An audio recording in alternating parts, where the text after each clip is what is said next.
نعرہ تکبیر، نعرہ تکبیر، نعرہ رسالت، نعرہ رسالت، نعرہ حیدری، حیدری، صلوات بر محمد و آل محمد۔ دعا ہے کریم اللہ آپ سب مومنین کا اس ذکر اعظام میں تشریف لانا عبادت شمار فرمائے اور ہر قدم قدم پر اجر عظیم عنایت فرمائے۔ دعا ہے کریم اللہ بانیان کا مجلس اعزا کا اہتمام کرنا اپنی بارگاہ میں منظور و قبول فرمائے۔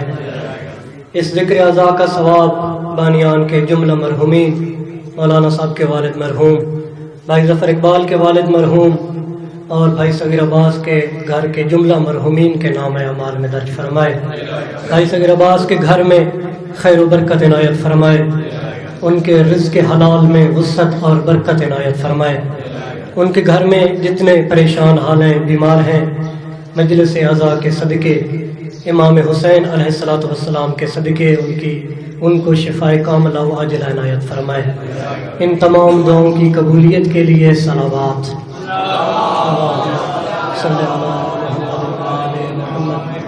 اور بھی جتنے مومنین بیمار ہیں، بالخصوص میری ہمشیرہ بیمار ہیں، ان کی شفا یابی کے لیے صلوات۔ اللہم صلی علی محمد۔ ما شاء اللہ لا حول ولا قوة الا باللہ العلی العظیم۔ اعوذ باللہ من الشیطان الرجیم، بسم اللہ الرحمن الرحیم۔ الحمد للہ رب العالمین، الصلاة والسلام والتحیۃ والاکرام علی اشرف الانبیاء والمرسلین، سیدنا و نبینا و شفیع ذنوبنا و طبیب قلوبنا و حبیب نفوسنا ابی القاسم محمد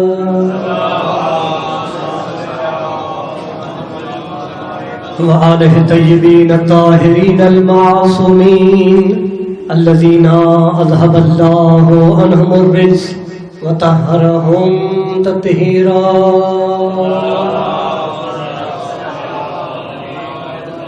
ورحمۃ اللہ علی اصحابہم وشیعتہم وموالیہم اجمعین، لعنۃ اللہ اعدائہم ومکسر فضائلہم ومنکر ولایتہم ومناکبہم اجمعین۔ اما بعد، اعوذ باللہ من الشیطان الرجیم، بسم اللہ الرحمن الرحیم۔ ونريد أن نمن على الذين استضعفوا في الأرض ونجعلهم الأئمة ونجعلهم الوارثين۔ عظمت جناب زہرا بلند صلوات۔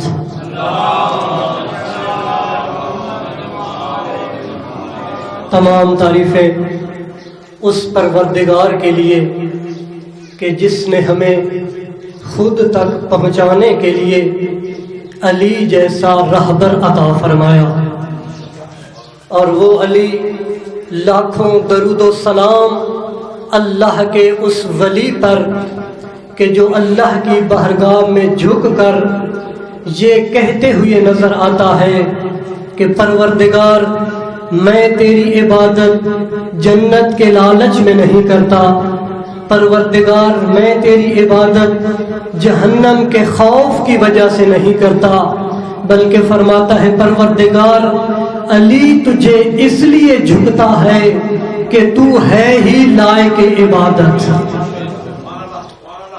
تو سامعین گرامی قادر، لوگ معصوم کا فرمان ہے کہ سو رہے ہیں، جب موت آئے گی تو جاگ جائیں گے۔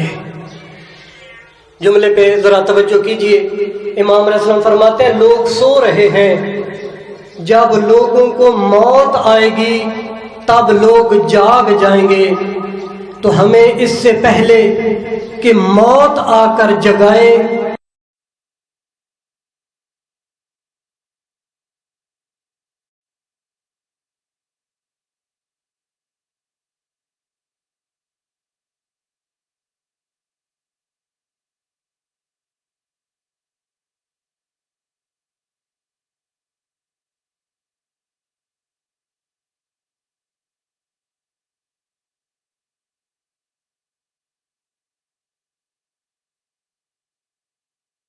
سے حسین میں آتا ہے، حسین کے غم میں اتنا گریا کرتا ہے کہ اس کے آنسو اس کے چہرے پر جاری ہوتے ہیں۔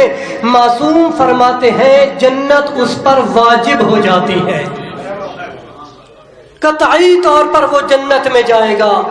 اتنا روتا ہے امام کے غم میں، اس کے آنسو اس کے چہرے پر جاری ہو جائیں، امام فرماتے ہیں اس کے لیے ہے۔ لیکن سامعین گرامی قادر، خلوص چاہیے۔ معصوم کی مجلس میں آنا بھی تو خلوص کے لیے، سننا بھی تو خلوص کے لیے، پڑھنا تو بھی خلوص کے لیے، امام کے غم میں آنسو بہانا تو بھی خلوص کے لیے۔ اگر خلوص ہوگا تو یہ مجلس بھی قبول ہوگی، یہ آنسو بھی قبول ہوں گے، اور خدا کا شکر ہے ہمیں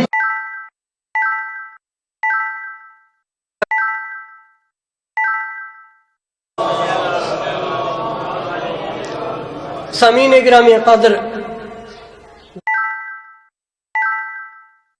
انسانوں کو پیدا کیا، ہر انسان کچھ نہ کچھ جانتا ہے، لیکن ہر انسان جتنا کچھ بھی جانتا ہے اس پر عمل نہیں کرتا۔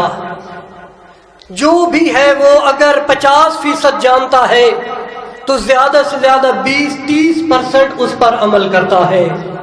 اور ہم مسلمان جتنا کچھ بھی جانتے ہیں، دین کے بارے جانتے ہیں یا جس چیز کے بارے بھی جانتے ہیں، جاننے کے باوجود جتنا کچھ بھی جانتے ہیں اس میں 20-30% سے زیادہ اس پر عمل نہیں کرتے۔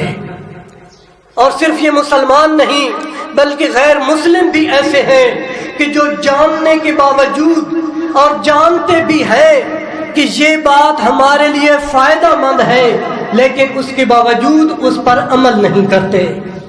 مثال کے طور پر ورزش کرنا، کون نہیں جانتا کہ جو انسان ورزش کرتا ہے یہ اس کی صحت کے لیے مفید ہوتا ہے؟ تو سب اکثر یہ جانتے ہیں کہ ورزش کرنے سے انسان کی صحت بہترین رہتی ہے۔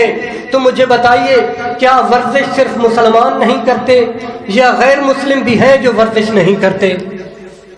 تو یقیناً کئی ایسے لوگ ہیں جو جانتے ہیں کہ ورزش کرنے سے صحت بہترین رہتی ہے، لیکن اس کے باوجود عمل نہیں کرتے۔ جانتے ہیں فائدہ ہے، کیوں عمل نہیں کرتے؟ اس لیے کہ یقین میں کمی ہے۔ اگر یقین میں کمی نہ ہوتی، یقیناً جانتے کہ مجھے فائدہ ملنا ہے تو ضرور عمل کرتے۔ سامعین گرامی، مثال کے ذریعے آپ کو قریب لے کر آنا چاہتا ہوں۔ ایک انسان کو اگر اسلام آباد سے کراچی کی طرف سفر کرنا ہو اور اس کے پاس 2 آپشن رکھے جائیں کہ تو نے اسلام آباد جانا ہے، اسلام آباد سے کراچی جانا ہے 2 سال کے لیے، 2 آپشن ہیں تیرے پاس۔ ایک، تو اسلام آباد سے جہاز پر بیٹھ جا، 2 گھنٹے کے بعد تو کراچی پہنچ جائے گا۔ دوسرا آپشن کہ بس پر بیٹھ جا اور پاکستان کے ٹوٹے پھوٹے روڈوں سے اپنے آپ کو تھکاوٹ بڑھاتے ہوئے 24 گھنٹوں کے بعد کراچی پہنچ جا۔ اگر انسان کے پاس آپشن ہو تو بتائیے انسان کون سا سفر اختیار کرے گا؟ وہ 24 گھنٹے ٹوٹی پھوٹی ہوئی سڑک والا سفر یا 2 گھنٹے آرام دہ جہاز والا سفر؟ بولیے۔ 2 گھنٹے۔ ہر انسان یہ کہے گا کہ میں کیوں نہ آسانی والا سفر کہ ادھر سے بیٹھوں 2 گھنٹے بعد کراچی پہنچ جاؤں۔ اور اگر اسی سوال کو تھوڑا سا اب تبدیل کیا جائے، اس انداز میں تبدیل کیا جائے کہ ٹھیک ہے آپ کے پاس آپشن تو ہے، لیکن کراچی پہنچنے کے بعد اگر تو جہاز پر جائے گا تو 2 سال جو تو نے کراچی میں رہنا ہے تجھے روڈ پر زندگی گزارنی پڑے گی۔ رات کو تجھے بیڈ نہیں ملے گا، رات کو تجھے گھر میں آرام کرنے کی جگہ نہیں ملے گی۔ تو نے 2 سال سڑک پر سونا ہے، 2 سال روڈ پر راتیں گزارنی ہیں۔ لیکن اگر تو بس پر آئے گا، 24 گھنٹے لگا کر آئے گا، تو پھر تجھے عالی شان گھر بھی دیا جائے گا، 2 سال بہترین سہولتیں بھی دی جائیں گی، تو بتا اب وہ انسان کون سا سفر اختیار کرے گا؟ اب وہ جہاز پر جانا چاہے گا یا بس پر جانا چاہے گا؟ تو یقیناً ہر انسان کہے گا کہ نہ بھائی مجھے جہاز نہیں چاہیے، میں بس پر جاؤں گا، یہ تھوڑا سا سفر تو میں مشکل سے گزار لوں گا، لیکن وہ 2 سال روڈ پر نہیں سو سکتا۔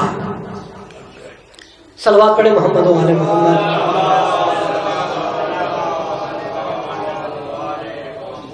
تو یہ وقتی سکون جو ہے جہاز والا، وہ میں کیسے حاصل کر لوں اور 2 سال کے لیے میں روڈ پر زندگی گزاروں؟ ایسا میں نہیں چاہتا، بلکہ میں روڈ پر چلا جاؤں گا، لیکن میں بعد میں آسانی چاہتا ہوں۔ سامعین گرامی، ایک اور مثال دے کر آپ کو قریب کرنا چاہتا ہوں، کیوں ہم عمل نہیں کرتے؟ جانتے ہیں کہ یہ چیز ہمارے لیے مفید ہے، اس کے باوجود ہم اس پر عمل نہیں کرتے۔ ایک غیر مسلم ٹیچر ہے، مسلمان نہیں ہے، وہ اپنے شاگرد سے کہتا ہے کہ تم مسلمان ہو، میں غیر مسلم ہوں، لیکن تم بھی غیر مسلم ہی ہو، تمہارا بھی تعلق مسلمانوں جیسا نہیں ہے۔ وہ کہتا ہے یہ کیسے ہو سکتا ہے، میں مسلمان ہوں۔ اس نے کہا نہیں، تو مسلمان نہیں ہے، بلکہ تو میرے جیسا ہے۔ ایک صلوات پڑھے محمد و آل محمد کی رات پر۔ تو کہتا ہے یہ کیسے، میں تیرے جیسا ہوں، مسلمان نہیں ہوں؟ تو کہتا ہے اگر تو مسلمان ہوتا تو تم خود یہ بات کہتے ہو کہ یہ جو 50-60 سالہ زندگی ہے، یہ جیسے ہی ختم ہوگی ہم جنت میں آرام کی زندگی بسر کریں گے۔ یہ تم کہتے ہو تو دنیا میں پھر تم گناہ کیوں کرتے ہو؟ دنیا میں پھر تم جھوٹ کیوں بولتے ہو؟ یہ چند روزہ زندگی میں تم جھوٹ بولتے ہو، ایسا کیوں کرتے ہو؟ اگر تمہیں یقین ہے کہ 50-60 سال کے بعد تمہیں لاکھوں کروڑوں سال سے بھی زیادہ زندگی میں سکون اور بہترین زندگی ملے گی، اگر تمہیں یقین ہوتا تو تم عمل کرتے۔ یہ چند روزہ جو زندگی ہے، ہمارا یقین ہے نا کہ جنت میں آسائشیں ہیں، جنت میں میوہ جات ہیں، جنت میں سہولتیں ہیں، یہ چند روزہ زندگی ہے۔ اگر چند روزہ زندگی حاصل کرنے کے بعد وہ جنت لینی ہے تو پھر وہ اسلام آباد سے کراچی والا سفر جہاز پر طے نہیں ہوگا، وہ بس پر طے کرنا پڑے گا جنت کی نعمتیں حاصل کرنے کے لیے۔ صلوات پڑھیے محمد و آل محمد کی رات پر۔ تو سامعین گرامی، یہ مجلسیں چونکہ ان میں اصلاح ہونی چاہیے، ان میں ایسا کچھ بیان ہونا چاہیے کہ ہماری ایک سوچ بڑھے کہ کون سی چیز میں کمی ہے کہ ہم عقیدہ بھی رکھتے ہیں، عمل بھی مانتے بھی ہیں، لیکن عمل نہیں کرتے۔ سامعین گرامی، بالفرض اگر دنیا میں یہ نظام رائج ہوتا کہ جو انسان بھی دنیا میں جھوٹ بولے گا اسے فوراً اس کی سزا ملے، جیسے ہی وہ جھوٹ بولے فوراً اس جھوٹ کی اس کو سزا ملے، اس کے سر پر آ کر آگ برسے، مجھے بتائیے کوئی بندہ پھر جھوٹ بولے گا؟ لیکن میں کہوں گا کہ پھر بھی ہم ٹرائی ضرور کریں گے کہ وہ آگ لگتی کتنی ہے۔ ایک بار جب اس آگ میں ہم جل جاتے نا، پھر کبھی جھوٹ نہ بولتے۔ تو ہمارے یقین میں کمی ہے، ہمیں اپنے یقین میں اضافہ کرنا ہے۔ ایک اور مثال کے ذریعے میں آپ کو سمجھانا چاہتا ہوں، ایک صلوات پڑھے محمد و آل محمد۔ سامعین گرامی، ایک انسان جب مرض میں ایک ڈاکٹر کے پاس جاتا ہے، ڈاکٹر اسے دوائیاں تجویز کرتا ہے کہ جاؤ یہ دوائیاں ہیں، تم نے ان کو استعمال بھی کرنا ہے، فلاں چیز بھی نہیں کھانی، فلاں چیز بھی نہیں کھانی، فلاں چیز سے بھی اپنے آپ کو بچانا ہے، اور اگر یہ دوائی بھی تم وقت پر لو، ان چیزوں سے احتیاط بھی کرو، پرہیز بھی کرو تو تم ٹھیک ہو جاؤ گے۔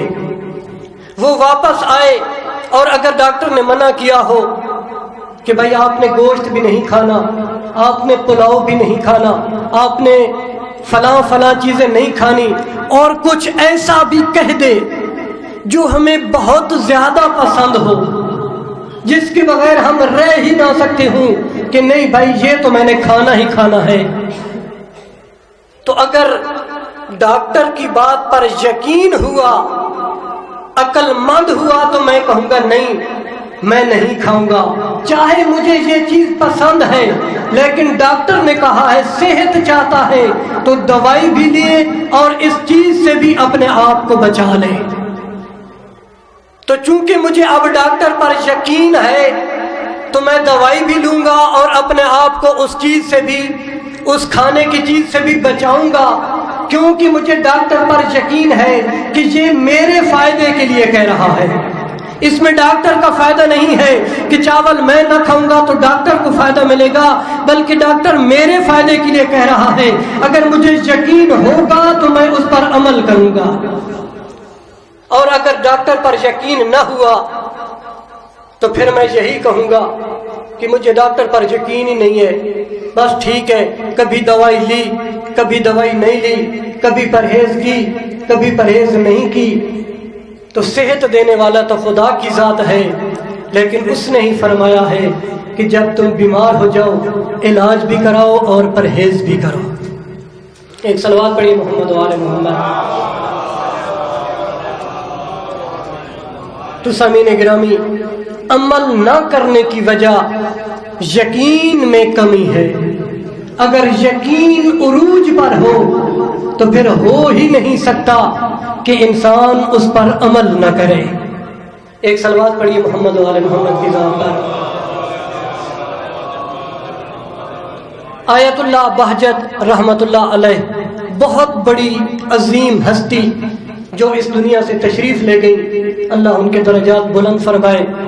وہ یہ جملہ ارشاد فرماتے تھے کہ اے لوگو، تم جب بھی کوئی چیز دیکھو، کوئی بھی چیز دیکھو، کسی عالی شان بلڈنگ کو دیکھو، کسی عالی شان گاڑی کو دیکھو، کسی بھی بہترین چیز کو یا کوئی عام چیز کو، کسی کتاب کو دیکھو، کسی کیمرے کو دیکھو، کسی بھی چیز کو دیکھو، تو اپنے آپ سے ایک سوال کرو کہ اس چیز کو بنایا کس نے ہے۔ فرمایا جب بھی تم یہ سوچو گے کہ اس کو کس نے بنایا، اس کو کس نے بنایا، اس کو کس نے بنایا، تو سوچتے سوچتے تم خدا تک پہنچ جاؤ گے۔ اور فرمایا پھر جو خدا تک پہنچ جاتا ہے پھر وہ تو بلندیوں پر پہنچ جاتا ہے۔ جس نے خدا کو پا لیا اس نے کیا کھویا، اور جس نے خدا کو کھو دیا اس نے پایا ہی کیا ہے۔ ایک صلوات پڑھیے محمد و آل محمد کی ذات پر۔ تو سارا مسئلہ یقین کا ہے کہ جتنا ہمارا یقین میں پختگی آتی جائے گی، ہمارا عمل اسی طرح بڑھتا جائے گا اور عمل میں اضافہ ہوتا چلا جائے گا۔ سامعین گرامی، ہمارے علماء بیان فرماتے ہیں کہ آیت اللہ بہجت رحمت اللہ علیہ جب 18 سال کی عمر میں تھے، ذرا توجہ کرنا، 18 سال کی جوانی میں تھے یہ ہستی، تو 20 تحفے امام حسین سے لے چکے تھے۔ 20 تحفے 18 سال کی زندگی میں امام سے وصول کر چکے تھے، اور ہم جب 18 سال میں ہمارا بچہ پہنچتا ہے تو اسے پتہ ہی نہیں ہوتا میں نے صبح کی نماز پڑھنی ہے یا نہیں پڑھنی۔ ہمارے ماں باپ کہتے ہیں شام کی تو پڑھ رہا ہے، چلو خیر ہے، اتنا ہی کافی ہے کہ شام کی تو پڑھ رہا ہے۔ آیت اللہ بہجت 18 سال میں 20 انعام امام سے وصول کر چکے ہیں۔ تو سامعین گرامی، 90 سالہ زندگی آیت اللہ بہجت کی، آپ دیکھیے جو 18 سال میں 20 تحفے لے لے، وہ 90 سال میں کتنے تحفے لے چکا ہوگا۔ صلوات پڑھیے محمد و آل محمد کی ذات پر۔ تو سامعین گرامی، اٹھنا ہوگا، عمل کرنا ہوگا۔ 18 سال میں یہ ہستیاں جو بزرگ مرجے تھے، یہ صبح ہم تو صبح جاگتے ہیں نا کہ نماز سے 10-15 منٹ باقی ہیں تو جلدی جلدی میں نماز پڑھ لیں. آپ کی بات نہیں کر رہا، اوورآل مطلقاً بات کر رہا ہوں کہ جلدی جلدی نماز پڑھ لیں، نماز کا ٹائم جا رہا ہے. اور اکثر تو یہ حالت ہوتی ہے کہ جب وضو کر رہے ہوتے ہیں ایک آنکھ ہماری بند ہوتی ہے کہ اگر یہ آنکھ بھی کھل گئی تو نماز کے بعد تو میں نے پھر سونا ہے، میری جاگ کہیں نیند ختم ہی نہ ہو جائے. یعنی جلدی جلدی میں وضو کیا، نیند کی حالت میں جلدی جلدی نماز پڑھی، سکون سے وضو نہیں کرتا کہ میری کہیں نیند ہی ختم نہ ہو جائے. تو 18 سال میں بہجت 20 تحفے لے چکے ہیں.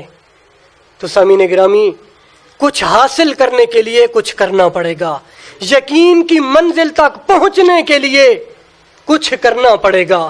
ایک اور بہت بڑی شخصیت تھیں، بہت بڑی عارف ہستی تھیں، ان کا انتقال ہوا. ان کے ایک بہت بہترین دوست تھے. ان کی خواہش ہوئی کہ میں اپنے دوست کو خواب میں ملوں، میرا دوست خواب میں آئے، مجھ سے ملاقات کرے اور میں اس سے پوچھوں کہ مجھے بتاؤ تم اتنے بلند مقام پر پہنچے کیسے ہو. کہتا ہے دعائیں مانگتا رہا. ایک دن وہ میرا دوست، وہ ہستی، وہ شخصیت، وہ مرجع میرے خواب میں آئے. میں نے ان سے پوچھا مجھے بتاؤ تمہیں اللہ نے اتنا مقام عطا کیا، وہ مقام تجھے کیسے ملا؟ تو وہ جواب میں کہتے ہیں میرا بتانے سے تجھے کوئی فائدہ نہیں ملے گا، کیونکہ یہ میں نے بتا کر نہیں حاصل کیا بلکہ میں نے کچھ کر کے وہ مقام حاصل کیا ہے. بلکہ یہ مقام مجھ سے سنو نہیں بلکہ جاؤ اٹھ اٹھ کر اللہ کی عبادت کرو تاکہ اللہ تمہیں بھی وہ مقام عطا کر دے. ایک صلوات پڑھیے محمد و آل محمد کے نام پر.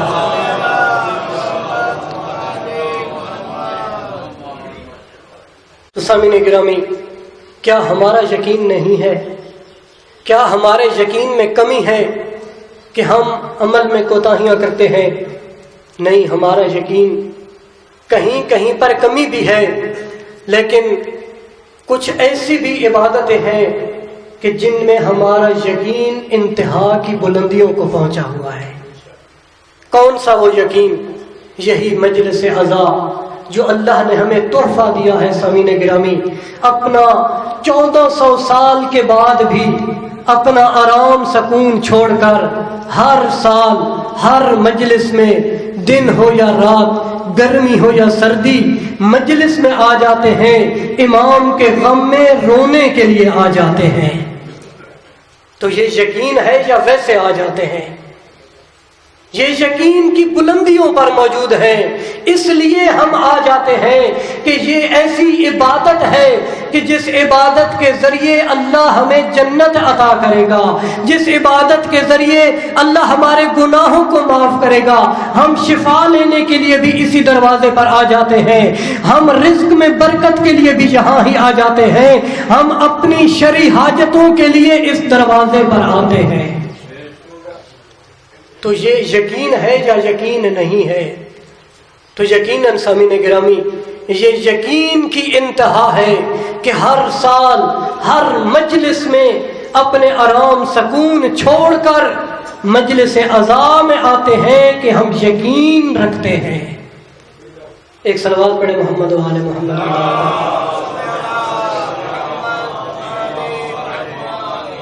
اسی ضمن میں ایک کلپ نیٹ پر موجود ہے. ایک ایرانی شخص روڈ پر کھڑا ہوا ہے اور اس نے جو چند لوگ روڈ پر چل رہے ہوتے ہیں ان سے انٹرویو لینے شروع کیے. جب ایک بندہ قریب آیا تو اسے کہا کہ آج ہر بندہ دنیا میں آسائشیں چاہتا ہے، سہولتیں چاہتا ہے، آسانیاں چاہتا ہے.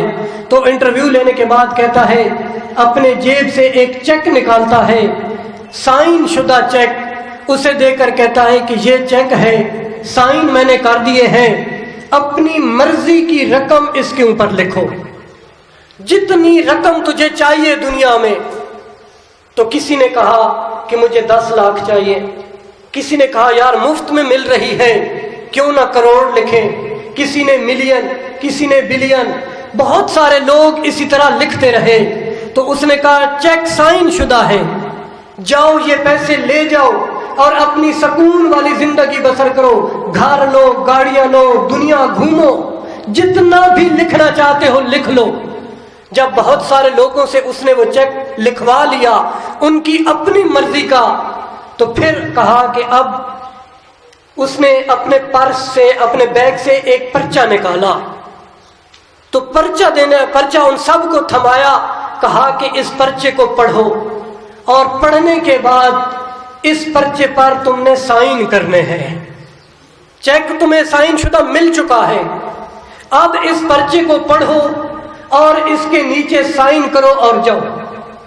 اب انہوں نے وہ پرچہ پڑھنا شروع کیا تو سب سے پہلا یہ جملہ لکھا ہوا تھا کہ آج کے بعد میں امام حسین علیہ السلام سے نعوذ باللہ من ذالک میرا رشتہ ختم ہو گیا، آج کے بعد میرا رشتہ امام سے ختم ہے۔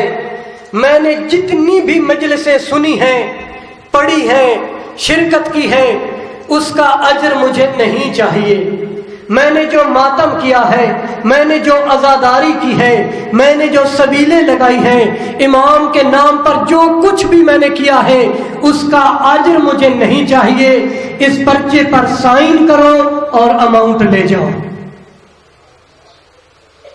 اب یہ جملہ جب انہوں نے پڑھا، پیپر کو بھی پھاڑا، چیک بھی اس کے منہ پر مارا کہ کہا تم دنیا کی بھی حکومتیں دے دو، ہم نہ حسین کو کبھی چھوڑا تھا نہ کبھی چھوڑیں گے۔ میرے واجب الاحترام تشریف لے آئے ہیں، اللہم صلی علی محمد۔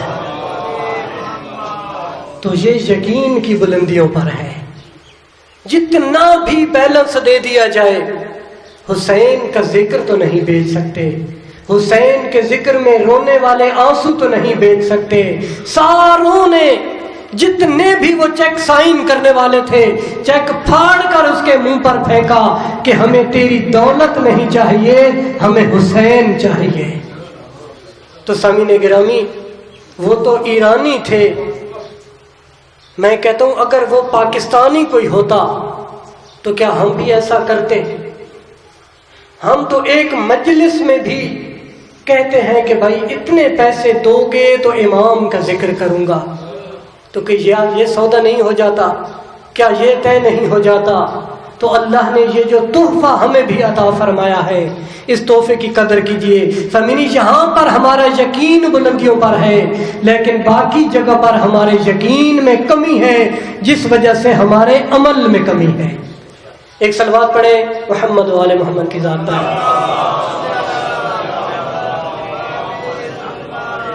قرآن مجید سے ایک مثال دے کر آپ کی زحمتوں کو تمام کرتا ہوں۔ سامعین گرامی، حضرت ابراہیم علیہ السلام اللہ کی بارگاہ میں آتے ہوئے پوچھتے، بار الہ کیف تخلق، تو نے مخلوق کو کیسے خلق کیا ہے؟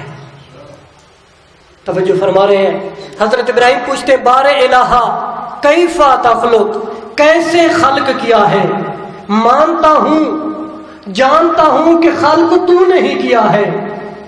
جب پوچھا نا اللہ نے کیا ابراہیم تجھے ایمان نہیں رکھتا کہ میں نے خلق کیا؟ قالو بلا، کہا مولا یا اللہ ایمان رکھتا ہوں، جانتا ہوں کہ تو نے ہی خلق کیا، تو نے ہی پیدا کیا۔ وَلَٰكِن لِّيَطْمَئِنَّ قَلْبِي، بار الہ میں اپنے دل کو اطمینان پہنچانا چاہتا ہوں، جانتا ہوں پیدا تو نے کیا ہے، لیکن میں اطمینان چاہتا ہوں کہ تو نے کیسے پیدا کیا ہے۔ سامعین گرامی، یقین پر پہنچنے کے لیے پھر کچھ آزمائشوں سے گزرنا پڑتا ہے، پھر بتانے سے کچھ نہیں ہوگا، پھر عمل کرنے کی نوبت ہوتی ہے۔ کیوں حضرت ابراہیم علیہ السلام سے اللہ نے کیوں اپنے بیٹے کی گردن پر چھری رکھوا کر چھری کو چلانے کا حکم دیا؟ اپنے بیٹے کو ذبح کرنا کیا آسان ہے؟ کیا حضرت ابراہیم نے اللہ کے حکم پر لبیک نہیں کہی؟ کیا آزمائش پر پورا نہیں اترے؟ تو یقیناً پورا اترے ہیں۔ تو یقین کی بلندیوں تک پہنچنے کے لیے انسان کو کرنا پڑتا ہے، پوچھنا پوچھتے بار الہ جانتا بھی ہوں مانتا بھی ہوں کہ پیدا تو نے کیا ہے، لیکن میں اپنے دل کو اطمینان پہنچانا چاہتا ہوں، تو فرمایا 4 پرندے لے کر آؤ، ان کو پالو، پالنے کے بعد جب بڑے ہو جائیں تو ان کو ذبح کرو، ذبح کرنے کے بعد ان کو ٹکڑے ٹکڑے کر دو، ٹکڑے ٹکڑے کرنے کے بعد 4 حصے بنا لو اور مختلف جگہ پر جا کر ان کو رکھ کے آؤ۔ جب ان کو رکھ کر واپس آؤ گے پھر خود ان کو آواز دینا، میں تیری آواز میں خالقیت کو پیدا کر دوں گا۔ پریشان نہ ہوئے، یہ شرک نہیں ہے، کیونکہ اللہ فرما رہا ہے میں خالقیت کو پیدا کر دوں گا۔ حضرت عیسیٰ فرماتے تھے میں مردوں کو زندہ کرتا ہوں بِإِذْنِ اللہ، اللہ کے حکم کے ساتھ زندہ کرتا ہوں۔ تو اے ابراہیم تو ان کو آواز دے، میں تیری آواز میں خالقیت پیدا کر دوں گا، پھر تو دیکھ کہ میں کیسے پیدا کرتا ہوں۔ جب ابراہیم نے آواز دی پرندوں کو تو سارے گوشت سے سارا گوشت اپنے اپنے پرندے میں داخل ہوا، وہی پرندے اپنی اصلی شکل میں اڑ کر ابراہیم کے پاس آ گئے۔ تو سامعین گرامی، یہ ہے یقین کی منزل۔ یقین کی منزل تک پہنچنے کے لیے ہمیں آزمائش سے گزرنا پڑے گا، ہمیں امتحانات سے گزرنا پڑے گا۔ نبی کی حدیث ہے الصلاۃ معراج المؤمن، نماز مومن کی معراج ہے۔ مومن تجھے معراج نہیں چاہیے، اگر معراج چاہتا ہے تو آسان نسخہ بتا دیا ہے سید الانبیاء نے، فرمایا اے بندہ تو نماز پڑھ، تجھے معراج کی سعادت ملے گی۔ بس سامعین گرامی، اس دین پر بھی یقین رکھنے کے لیے آزمائش سے گزرنا پڑے گا، امتحان سے گزرنا پڑے گا۔ اور کوئی انسان دعا مانگے میرے اللہ مجھے آسانیاں دے دے، مجھے تکلیفوں سے بچا لے، مجھے مشکلوں سے بچا لے، تو ہو سکتا ہے اللہ اسے آسانیوں سے بچا لے، تکلیفوں سے بچا لے، لیکن ایک نقصان اس کا ہو جائے گا، اس میں یقین کی منزلیں ختم ہو جائیں گی۔ اگر یقین کی منزلیں حاصل کرنا چاہتے ہیں تو امتحانات میں آئیے، آزمائشوں میں آئیے، اور اللہ کی بارگاہ میں ان آزمائشوں کو صبر کے ساتھ برداشت کیجیے۔ بار الہ جو بھی تو آزمائشیں لیتا ہے، امتحان لیتا ہے، ہمیں صبر کے ساتھ انہیں کامیاب کرنے کی توفیق عطا فرما۔ سامعین گرامی قدر، 2 ہستیاں تھیں کہ جنہوں نے امام حسین پر بڑا گریہ کیا، امام حسین کی پیاس کو بڑا یاد کیا، امام کا نام سن کر بڑا گریہ کیا۔ سامعین گرامی، جب امام شہید ہو گئے، امام کا گھوڑا خیموں میں آیا، امام کی معصوم شہزادی 4 سالہ بیٹی خیموں سے باہر آتی ہے، گھوڑے کا استقبال کرتی ہے، گھوڑے کی باہوں میں اپنے گھوڑے کی گردن میں اپنی باہیں ڈالتی ہے، یہ جملہ کہتی ہے یا جواد ابی حل سک یا ابی ام قتلوہ عطشانا، اور میرے بابے کا گھوڑا، اور مجھے اتنا بتا دے، اور میرا بابا بڑا پیاسا تھا، اور میرے بابے کو کسی نے پانی پلایا یا نہیں پلایا؟ اجرکم اللہ عزادارو۔ دوسری وہ ہستی امام کا سجاد بیٹا، جب بھی پانی پہ نظر پڑتی سجاد رو پڑتے، جب بھی کھانا کھاتے سجاد رو پڑتے، جب بھی کوئی جانور ذبح ہوتے دیکھے سجاد رو پڑتے۔ کوئی کہتے سجاد شہادتیں تو آپ کا ورثہ ہے، آپ کیوں اتنا روتے ہیں؟ اجرکم اللہ عزادارو، سجاد اتنا روئے، اتنا روئے سجاد، اور جب شام کے دربار میں سجاد رو رہے تھے نا، اور باب سعد سے مسجد بنو امیہ تک، اور جس کی آنکھ میں آنسو نہیں آیا اس کے لیے جملہ کہہ رہا ہو، عزادارو 10 منٹ کا سفر ہے، اگر ہم چلے تو 10 منٹ، علی کی بیٹی کو وہ سفر کرتے ہوئے 9 گھنٹے لگ گئے، اور پوچھو کیوں 9 گھنٹے لگ گئے؟ اس لیے بعد میں بدماشوں کا مجمع، اور تمیمی عورتیں ناچ رہی تھی، چھتوں شہد کے بدلے لے رہی تھی، بیویوں کے ہاتھ پسے گردن، کسی کا سر زخمی، کسی کے ہاتھ زخمی۔ یہی منظر دیکھا سجاد نے، سجاد کا گریا بلند ہوا۔ بیوی پوچھتی ہے سجاد بیٹا کیا مرد ایسے روتے ہیں؟ اور میں نے کربلا سے کوفہ تک آپ کو ایسے روتے نہیں دیکھا، اور کیا مرد ایسے روتے ہیں؟ سنو گے امام فرماتے ہیں میری پھوپھی اماں، اب میں روؤں نہ تو کیا کروں؟ اب مجھے بتائیے کیا مستورات ایسے چلتی ہے، اور کیا بیویاں ایسے چلتی ہے اور جیسے آپ چل رہی ہے؟ عزاداروں لوگ کہتے سجاد شہادت تو آپ کا ورثہ، اور فرمایا انصاف نہیں کیا، شہادت تو ہمارا ورثہ، لیکن پھوپھیوں کے ساتھ اور بہنوں کے ساتھ ننگے سر، اور کبھی کوفہ اور کبھی شام کے دربار میں آنا بھی سجاد کا ورثہ۔ انا للہ وَإِنَّا إِلَيْهِ رَاجِعُونَ وآخر دعوانا ان الحمد للہ رب العالمین۔ صلوات علی محمد و آل محمد۔